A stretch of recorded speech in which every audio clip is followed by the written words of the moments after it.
Hello, Auburn fans. I'm Miles Barno. I'm here with Brandon Marcello and Michael Neislick.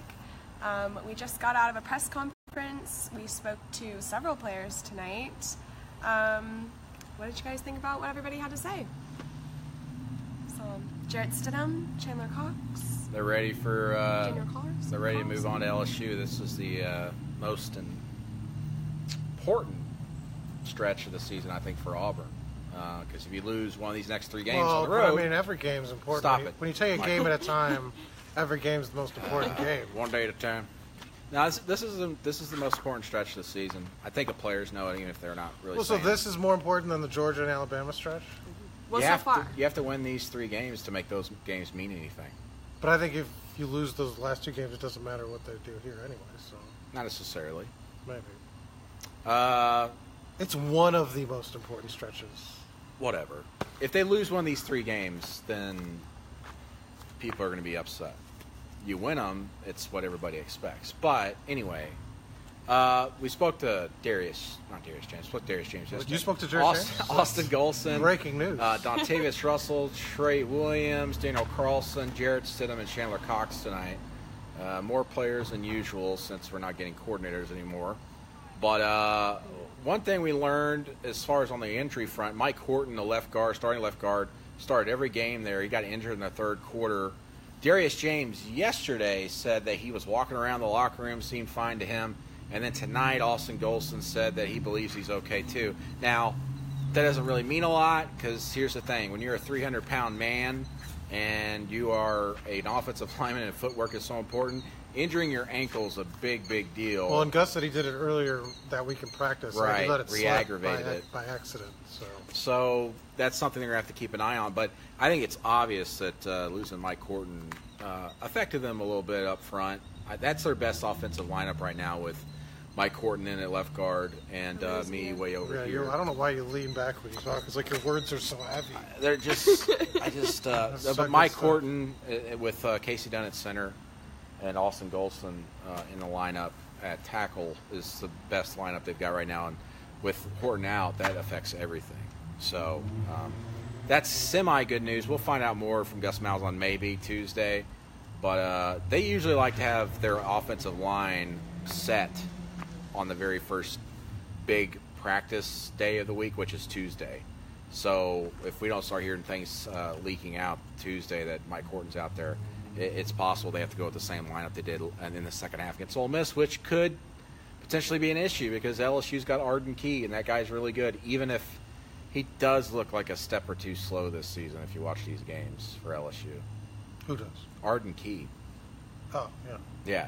So, what else did we learn tonight? Spoke to Jarrett Stidham for a while, for about almost 10 minutes. Still dreamy. You love talking to Jarrett Stidham. He says a lot of interesting stuff. What interesting stuff did he say today? He doesn't say a lot of interesting things, really. He's got the coach speak down, but He loves Auburn. He loves Auburn. He loves the city. He's going to have a job in the tourism department if he wants it when he gets out of school here for Auburn. He talked about this today? Someone asked him how much he loves the city of Auburn. Okay, that's good news. He's been asked that twice this year. Good news. So that's big. Twice? Yes. Okay. That's huge. Yeah. Huge news. It's good sound bites for us type of stuff editors. I'd write on my website. But the thing that stood out to me with him was Chandler Cox, who's good friends, bestest friends, as Jarrett Stidham said. That's not news, though. They've been Jarrett bestest said friends that. for a while. Did Jarrett say or Chandler Cox? But that's not news. They've been bestest anyway, for a they're long roommates. They're bestest friends. Take they shirtless trade photos together on Instagram. That's what? Yeah, they do actually. But that's a weird thing to say that way. Anyway, so they're really good friends. That's what they do. Do really good friends just take their shirts off and take pictures? Some friends do. I don't. I'm not doing that with you. Yeah, no. There's no way. No. Like an Auburn undercover photo shoot. No. Me, you, Philip Marshall, Keith Niebuhr. It'd be good. No, we're not gonna do that. But no. I'm just saying. Calendar pages aren't you were listing things that they do together when they hang out, and apparently that's something they do. They take their shirts off. Yeah, and they take pictures and post. Listen, it's a football player thing. Yeah. They're always trying to take their shirts off. You never seen Top Gun? I mean, come on. Yeah. So what were you even saying? Anyway, so they're really close. I don't even remember. They're bestest friends. They're bestest and Chandler Cox said after the Clemson game, they really had like some heart-to-hearts in their room. And some soul searching and talking about that. I'll write a story about that, I think, in the morning. Are you going to write it overnight? I think, maybe.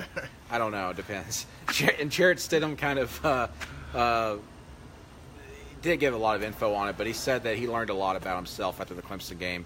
I'm sure anybody would, getting sacked 11 times. Yeah. But at the very least, he's learned a lot from his first trip in Death Valley for his next trip to Death Valley, and that being a different Death Valley at LSU. That's true. So, speaking of LSU, Auburn opened the day as like a 6-point favorite.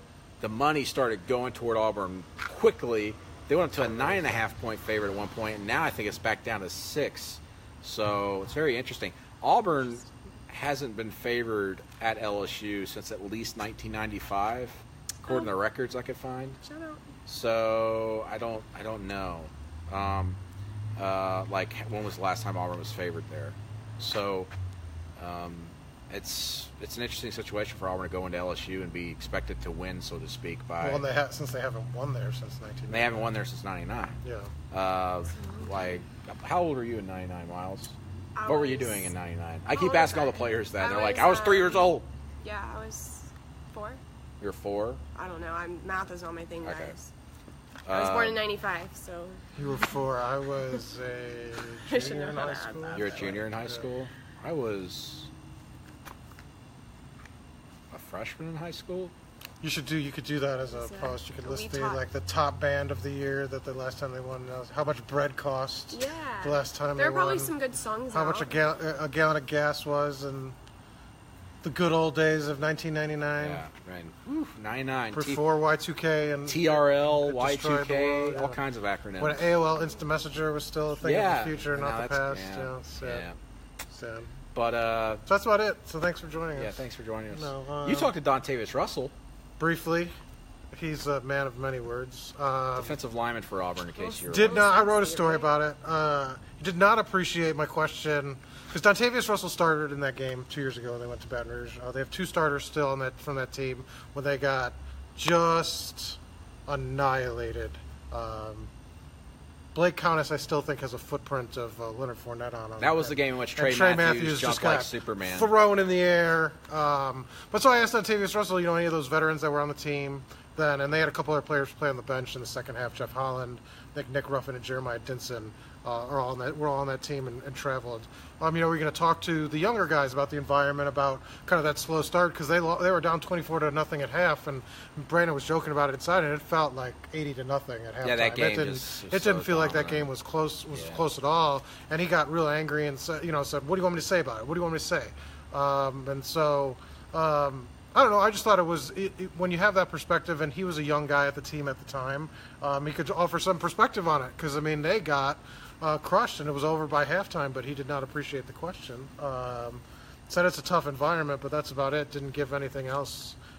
Sort of just about, look, they're favored and they're a better team. But you look at the kind of what the way LSU plays. Beat Florida, lost to Troy. Not the better team doesn't always win, and this is a place they've been kind of cursed since the cigar game, which award-winning article he's written on that game. Long time ago, 2 years ago. And but so it's just and when you have those, like the Cubs, things would happen to them year after year, and you have those kind of curses, and it kind of mentally can kind of weigh on you. Even though yes, a lot of the players weren't on the team 2 years ago, or obviously not back since 1999, but. How do you kind of get back out of that? But they didn't offer any perspective on it. Yeah, it's interesting.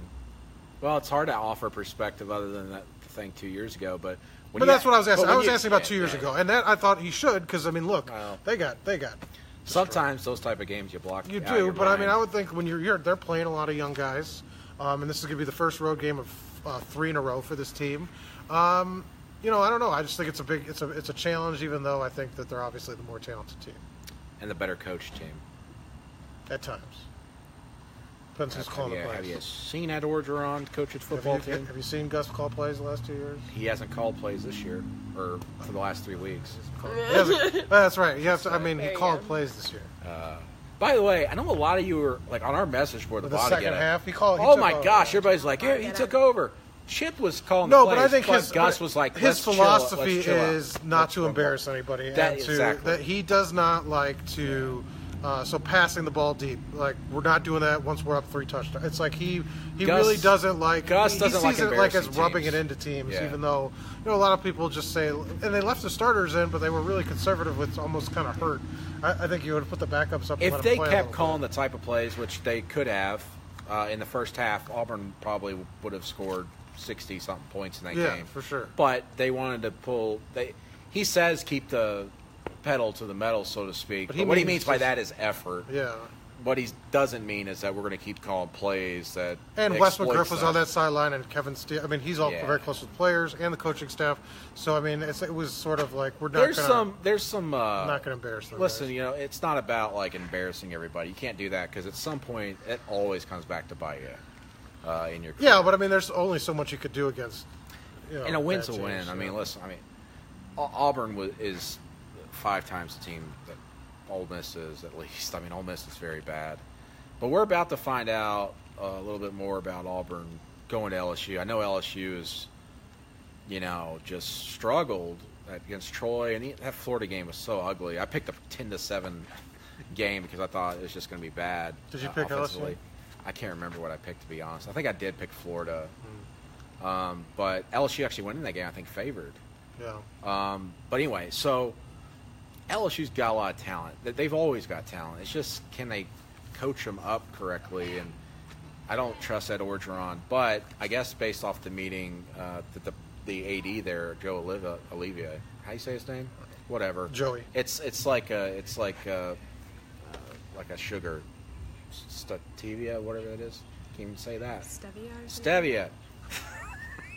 So, anyway, Is this still on? they had Are we a still going? meeting with the head coach and the offensive coordinator and the coordinators, and I guarantee you that meeting was let them call their plays. Yeah. Offensively, LSU looked a lot different, a lot more jet sweeps, a lot more stuff on the edge against Florida. But LSU is not a team that matches up well against Auburn because Auburn plays the run so well and has speed on the edges. And I'm their not secondary. saying. No, but I'm just saying they the way changed things the plays for they're it. going to be calling and some of the stuff that they're going to be running is not going to work against Auburn. I don't think. We'll see. Auburn's defense struggled a little bit against Ole Miss. They missed tackles, man, even in the first half. Trey Matthews even said it. He was like, "Yeah, man, it's the most tackles we missed all year." And I listen. I've got full confidence Kevin Steele get things changed and turned around a little bit. We haven't talked to him in a while. I wonder what he's thinking. I know. Would be He's nice probably to thinking. A little vacay from the press. Yeah. He's probably thinking this defense is damn good. I'm good. So. Cool. Other than that, I mean, listen, the Ole Miss game was one of those games like it was just like you expected it, it happened, and then you start talking about LSU. I mean, the most interesting question I had, I put it on the comments and live updates, was who's worse, Missouri or Ole Miss? That's the Missouri. most. The Shea Patterson's probably the best player on either team, but man, those are pretty dreadful. Pretty bad. Pretty dreadful. Yeah.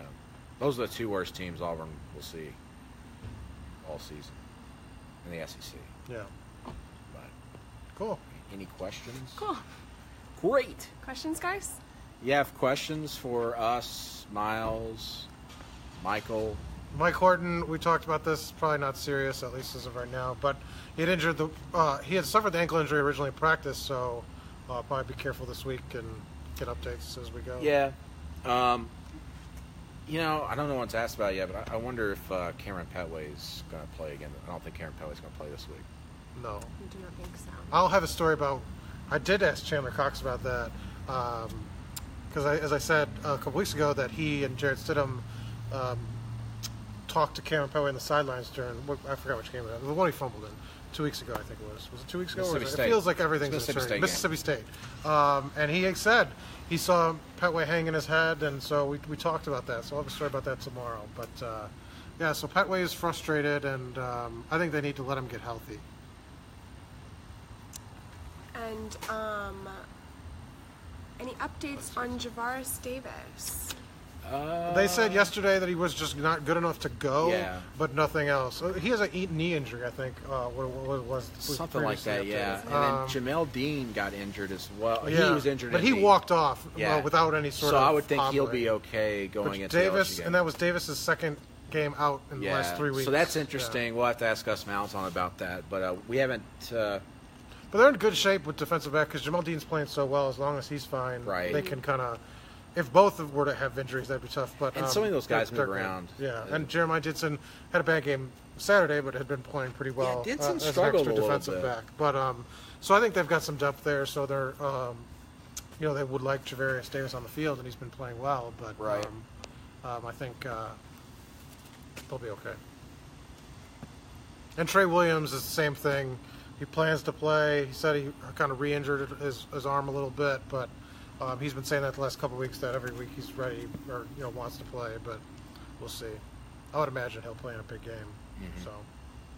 And do y'all think that the second half struggles were due to us trying to be conservative, or just That they slacking mixed off? in a lot of the backups, especially on defense, a little earlier than the offense. Yeah, they did. And the first string guy said that they got to keep that level of intensity, got to keep that level of play. But at the same time, they were playing Ole Miss's starters. Ole Miss was going until the end. They're trying to score as many points as they could. So, look, it's good experience. And I mean, I know the defense wanted to keep that 14-point streak going. Holding teams under 14 points, but it's a meaningless streak. It's just a number. It really is. It's And like if you get those experience. They'll take the experience for the younger guys with struggles rather than. Look, that game was out of hand. Why not get Big Cat in there or a Chandler Wooten who got good, decent amount of playing time? They want those guys to be able to. Because look, if you get another injury, you have to kind of play those guys. Yeah. So. And if you think about it, and Gus Malzahn said it too, I mean, the starting defense, if it was just the starters, they allowed 10 points. And maybe they would have allowed another touchdown. Maybe it would have been 17 points instead of 23. Either way, it didn't matter. Auburn was winning that. As soon as halftime hit, everybody knew Auburn was going to win. Ole Miss knew it.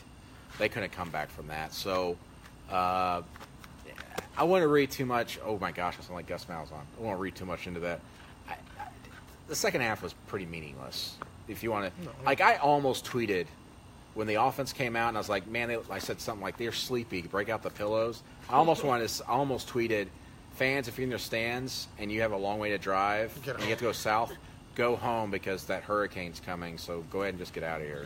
And it was good experience for those young. I mean, they'll take lumps and they'll be able to look at it on tape, and that's really valuable for those young players to kind of see where they messed up and make a mistake in a game where you have such a big lead. It's a good thing. It's a good thing. I see someone trying to compare Alabama's defense with Auburn's defense, saying Alabama was subbing much earlier and they beat them by. I mean, listen. It's Alabama. It's going to be best on best. It's not going to matter to Alabama and Auburn play because they're going to be starters in that entire game. Never compare By scores. the transitive property, Troy wins the SEC. Yeah, Troy wins the SEC East this year. So. Here's a question I want to know. When are we going to start talking about carry-on and the running for the Heisman? I don't think that was just a straight no from both of y'all. Unless he scores Guys, 3 he's touchdowns killing in it. every If he game. had a streak of 200-yard games the next 4 weeks, sure. But I mean, touchdowns. Look, you put a guy in the red zone every time you get the ball. And you got to look at the competition. Look, he had 11 touchdowns against Missouri and Ole Miss, and come on. If he does that against Georgia and Alabama at the end of the season and has 200-yard games, sure. I mean, maybe you can kind of get in there. There are way too many good players out there above him right now in that running, and He's making a case that he could be a guy that you look at to get drafted after the season. Yes, but I think that's more of a likely thing than a individual best of award at this point. Yeah, because it's the slow start to injury hurts him just with the numbers wise. Yeah, I mean, this isn't. He'd have to go crazy the next. Way too early to say. Like I said, he had to score 3 touchdowns in each remaining game. Have a couple 200-yard games. If Missouri were to come back and they were to play Ole Miss again, maybe because then you think, it's going to have 400 touchdowns. But yeah, I've seen some people saying that, like KJ for Heisman. I saw someone say dark horse Heisman candidate. Not even a dark horse right now. Have y'all seen the photo of him? No. He's got a perfect Heisman pose. Oh, yeah, I did see that. The only time Cam Petway got mentioned last year was after he was in the midst of a streak where he had 150 yards in 4+ games. Yeah. This was, Kieran scoring touchdowns, but this was the only game where he had monster yardage, really. So, he has a long way to go. Yeah. Kieran's a senior? Or Junior. So he's eligible to leave after this year, but he could stay another year. Nice. Any more questions? It's just backing up KJ.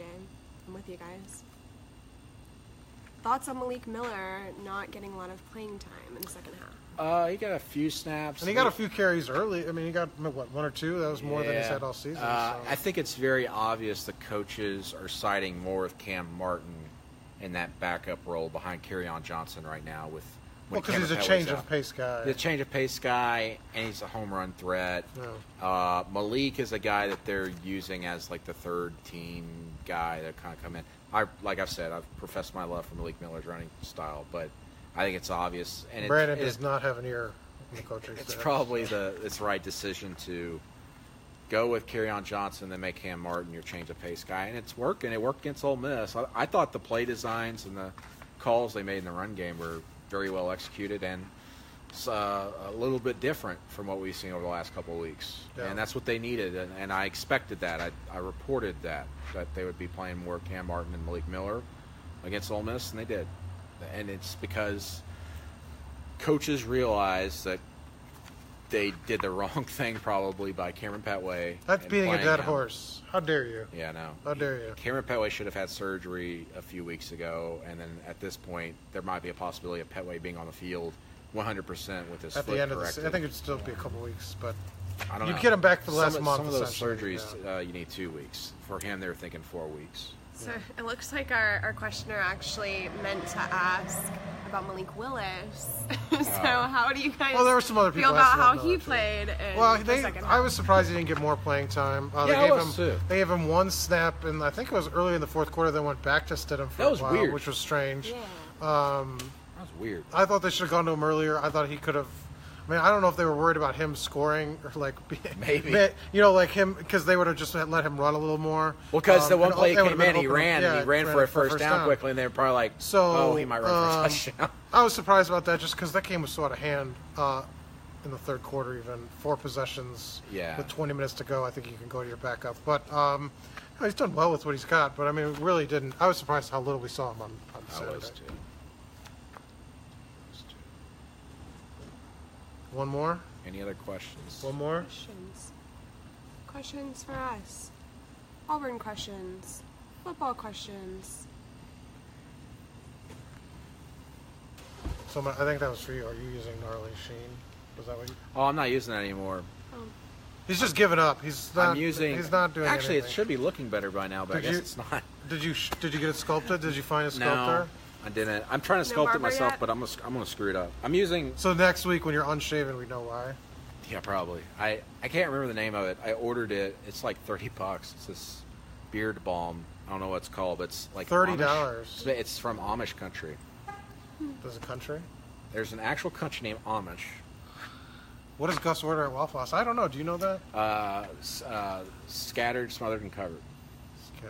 Did you ever eat out with him at the Waffle House? I have not. Have you seen him eat at the Waffle House? No. I've seen him on TV eating at the Waffle House. But you've never sat down with him at the Waffle House? No. I have heard a story how he went there after a win, after it came out that he goes to Waffle House a lot, and they saved a seat for him and his wife or whatever, but it was so busy that they didn't really save it for him, so they were sitting there waiting, and after about 5-10 minutes, they walked out and left. Nice. Oh, my God. So he doesn't necessarily eat Waffle House every time after a win.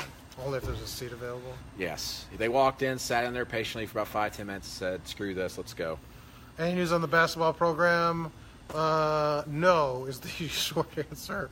No timeline. I got some intel on their scrimmage up on the site. Saturday, we were the only people there. Some photos, the best photos you'll find on the net of it because they're the only photos. But stuff on what lineups they used, a couple other kind of notes and stuff. But as far as the looming FBI investigation, Tuesday will be a fun day. Chuck Person appears in New York. You're going to fly to New York?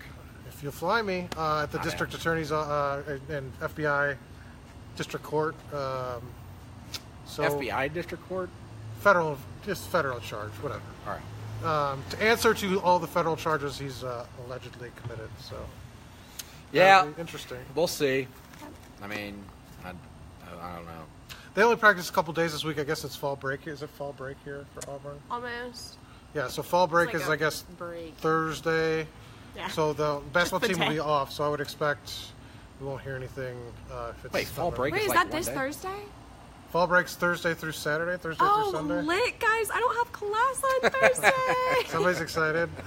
Breaking news. Breaking news. I guess. So that's I didn't realize that was that's so it. I'm glad you soon. mentioned that. Can you go cover something? No.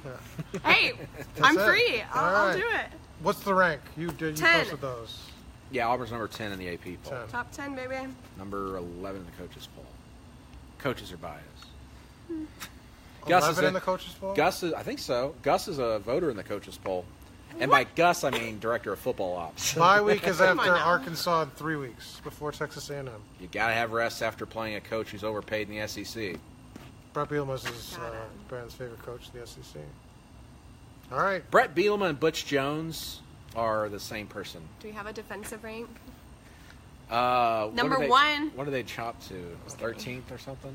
I don't know. Scoring defense? I would have a gallery about it tomorrow maybe, but I don't think so. I think that's been canceled. Numbers game on AuburnUndercover.com. I don't know. You need to put it up Monday. I said Mondays. You said it was a gallery, but I don't know if I can do that. Just do it. All How right. about those bits? Are we seeing? Yeah, any there's no bits? bit. You know what? We've had a distinct lack of bits lately. We have. People have been People concerned. are asking about the bits. Maybe during the bye week. I don't know. What's It's going on hard with the because I'm like, we're providing info for what we're hearing, which we got. By the way, you have anything to do that for Monday? I forgot. Just now I remembered it. I've got it. And then I got 3 things I think, 3 things I know, which is 6 things. And then I got to come up with extra 2 things, or not 2 things for 2 bits, but whatever else I want to talk about in 2 bits. I don't That's a know. lot of topics. And I hate talking. Not talking. You hate I talking. I hate writing opinion. Well, it's not. It doesn't have to be opinion. It could be just like 2 bits is more opinion Thoughts. related Yeah. with some intel. 3 things I you think. have a lot of 3 things that matters opinions. more. You hate everything, so I mean, you should have bits about Can that. I write Just 2 not bits about popular. Blade Runner? There you Almost go, said that's a Battlestar bit. Galactica. That's a bit. People would read that. I don't know. They didn't really go to the theater for that this week. Y'all are We'll- asking me a lot. We'll of preview questions. more of the LSU game on Tuesday. We'll be back Tuesday. Tuesday. Press Tuesday. conference with Gus. With Gus. We'll do speak some words, and then we'll speak some words. So Yeah. have a good start of your week, everybody. Auburn Undercover at auburnundercover.com. That's good. Follow us on Snapchat and Instagram. Now, Miles at- has fall break this week, so I that's have fall exciting. break. Yeah, Snapchat, Instagram at Auburn 24/7 Sports. Good stuff. Okay. Bye. I gotta hit that button.